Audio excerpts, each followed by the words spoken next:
Okay. So now let's use it offensively again. We're going to change up the kick.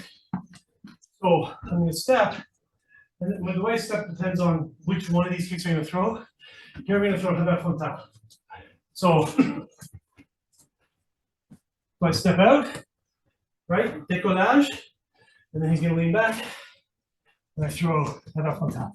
Or I step out, Revers Frontal. Oh. So it does a couple things. One, if I'm just outside his range, I can throw the kick like this. Remember, this kick's thrown at punching range, right? My hand's here, so just hold your hand right there. So right from here, if I don't move my rear leg, it's like that's the range. So if I'm out here, just no, stand strongly. So if I'm here, I'm just outside of range, I can step in to throw this kick, but I'm stepping in right here. So instead, I go here. Now I can throw that kick. Okay, so it's a step, Revers Frontal, or step, Revers Frontal. Okay, so just one for one, back and forth, whatever leg you want. We're just going to work it, then we're going to build on it. You're throwing this kick at your partner for practice. Aim for his ear.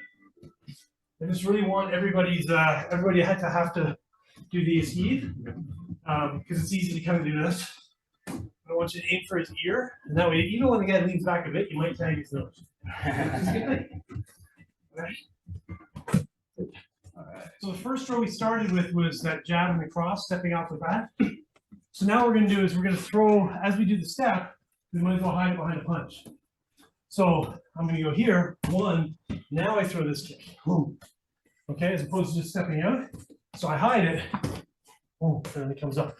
Or I step out this way, hide it, and then it comes up. So that's your first kind of prefix to it. And then what we can do is right after that kick. So there's a couple things that happen here. When I throw that kick, if he escapes by leaning his upper body back, he leaves right here. He leaves that leg right there. So I've already done my décollage here. One. And then he leans back. Two. I'm off to the side. Or if I really want to amp it up, I go one, sorry.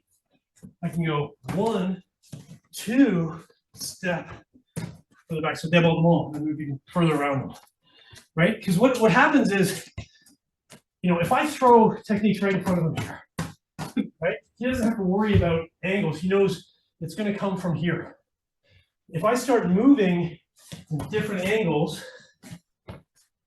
now he's got to adjust his footwork and turn.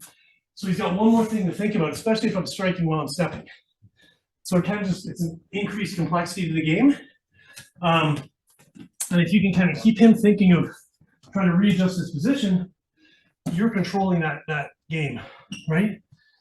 So it's going to go one, two, and either right here, or one, two, step a little further around here.